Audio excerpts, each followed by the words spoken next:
heck have you been? Yeah, I've been really good, really good, really good. Tired lately. I think it's that change of the season. How about you? Yeah, allergies have kicked my butt. Yeah. Very congested too. And I'm like, oh, my eyes, they're so itchy all the time. That's okay. Just, have more tea, more honey, and a lot of antihistamines. That's so, right. Yeah.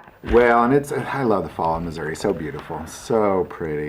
So pretty. I'll take the burning eyes and the stuffy congestion. I will deal with allergies for how gorgeous it is and the wild swings in temperature between 40 degrees to 85 degrees and the trees don't know what's going on. There's tons of animals everywhere. I'm so confused. Yeah. You get up, you put on a coat, and then you get Welcome to Missouri. It's gorgeous. It is gorgeous. The whole Midwest is fantastic that.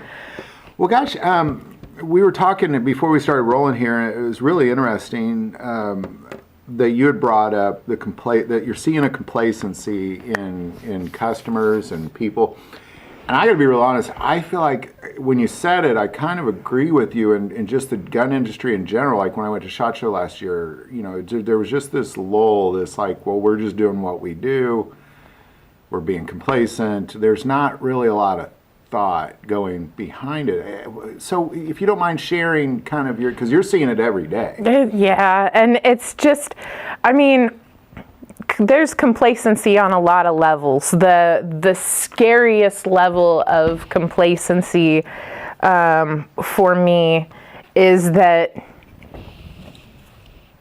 these are tools, but these are tools that can be very, very, very, very, very dangerous. Mm-hmm. And so to get to that point where all of a sudden you check a gun, you clear it and everything like that, and then I watch somebody pick it up, not check it and clear it after it's been set down, and then take aim at a wall that maybe I'm like, do you know what's behind your target? They're like, yeah, I'm shooting at the wall. I'm like, so behind that wall is another office, and behind that office door there is someone else, potentially with other customers, or there might be a class in the conference room, or they might be taking aim at my CFO's office, and I'm like, this is just absolutely not cool. You really got to think about what's behind that target.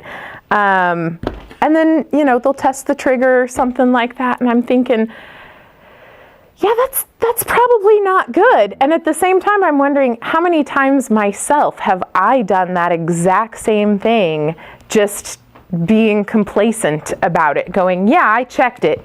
Yeah, I see that it's empty. I see that it's unloaded for the 12th time. And yeah, I'm going to take aim at a wall because there's a grid on it and I can line up, my sights on that grid right there and see what I'm looking at. I've done it before too. I know I have. Well, I was at the Tulsa Gun Show a few months ago, and they had an accidental misfire there. Like you're just walking around, all of a sudden, boom. Which means people are getting complacent. And I love that you brought that up because it's really one of the most dangerous things you can do as a firearm owner is be complacent. And what, if you don't mind me asking, what do you think it is? Because I feel like as soon as you said it, I'm like, yes, people are getting complacent. Mm-hmm. What's your thoughts on it? What do you think it is? Like, why? It's a level of comfort.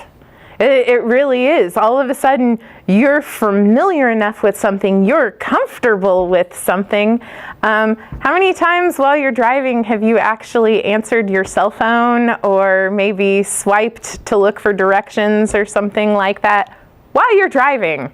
I mean, you're basically reading just a screen, but while you're driving at 65 plus miles an hour with lots of other people around you. I cruise by people on my motorcycle and I look in the car windows of what I'm passing and Oh my gosh, everybody is glued to a screen in the phone. And I'm like, well, that makes sense why I see so many people just swerving down the roads. And even those trucks that say, we don't text and drive, we're some fancy company, and yeah, and they're texting and driving, or maybe they're on a call with their boss, or something. I don't know what the deal is, but even really in the last few months that when I'm sitting at a stoplight, the light turns green, I'm finding I often have to honk the horn to let the person know that the light has turned green because they're looking down. I find I have to do that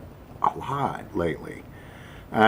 So I guess, and that makes sense to me, is that it's really this, it's like as if they're distracted. They're comfortable. They're comfortable and they're distracted because the phones really do kind of pull you into this other world, and then you're all over the world at that point in your mind, not focused on what's in front of you. And firearms could really be dangerous if you, especially when you're like, well, I already know what I'm doing. I don't really have to pay attention.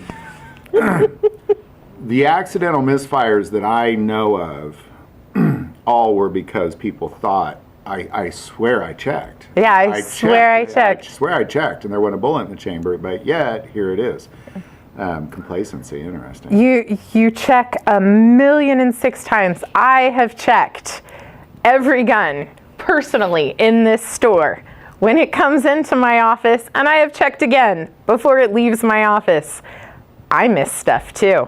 There are times when I'm called away from the office in the middle of doing something and my attention is split in 6 different ways. And I can tell you, I am hell on wheels good at one thing at a time.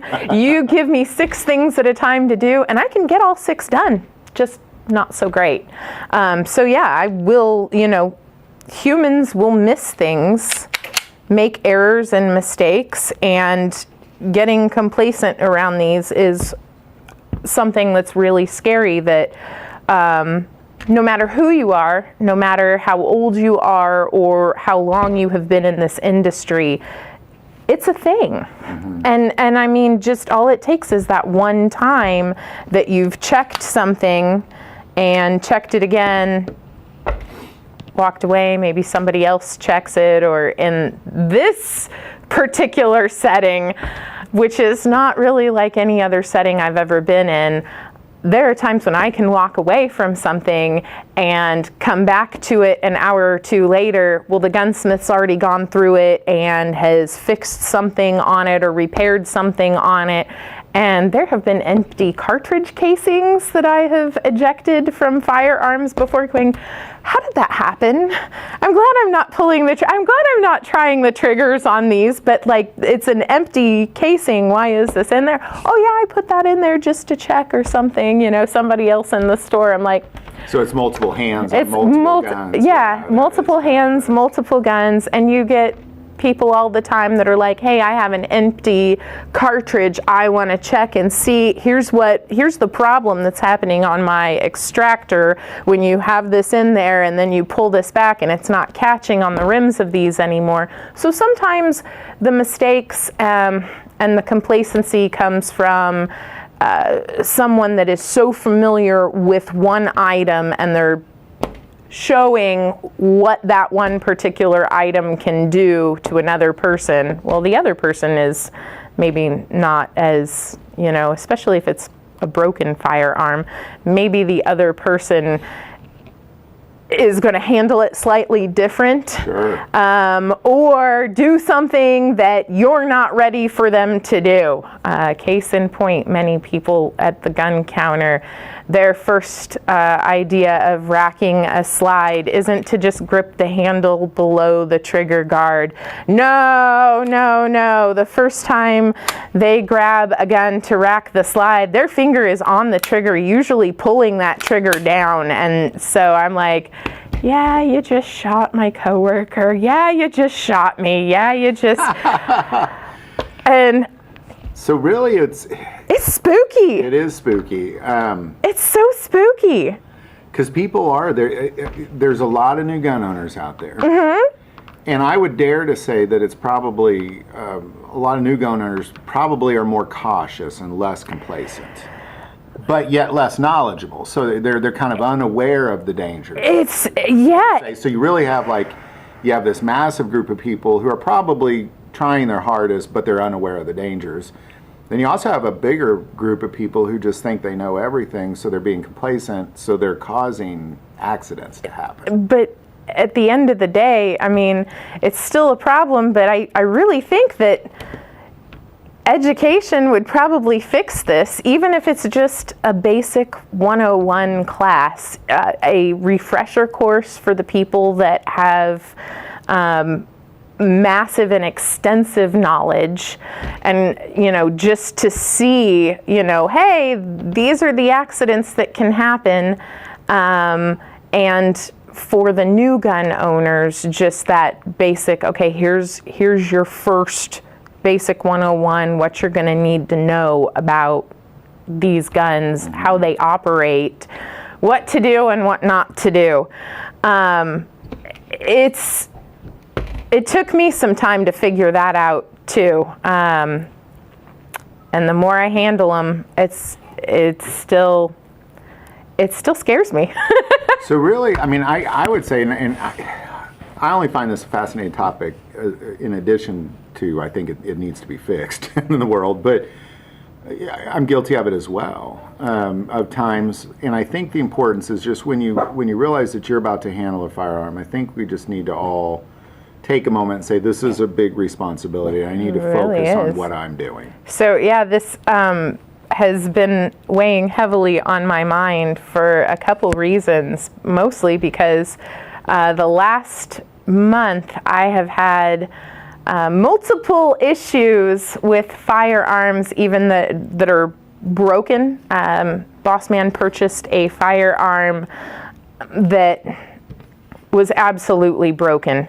And so he was like, man, the trigger, he checked it and everything. He's like, the trigger on this is so sweet. It's fantastic. He's like, I didn't get any magazines with this one. I think I have some magazines at home, but this is a amazing vintage gun. And so he brought a magazine from home and he loads it in the gun and he goes to check that trigger, and before he can even, he just released the slide on it, no finger on the trigger, and it just went off. So that was an issue with a very, very weak spring inside there. So that did need to be replaced. Once it was replaced, it worked flawlessly, but being as that it was vintage and it had many, many, many decades of honest use and wear, and at some point something that's 70 years old is gonna kind of give out. Well, gosh, Maggie, thank you so much. We always appreciate you. You're just a wealth of information, and believe it or not, this stuff really helps. It's always helpful to get this information out here, especially on topics like this. So thank you so much. You are ever so kindly welcome, and it's always been a pleasure. So can't think of any place I'd rather be or anybody I'd rather be talking to. So all right, me as well. Thank you so much, Maggie. You're welcome, Mark. See ya, everybody. Bye-bye.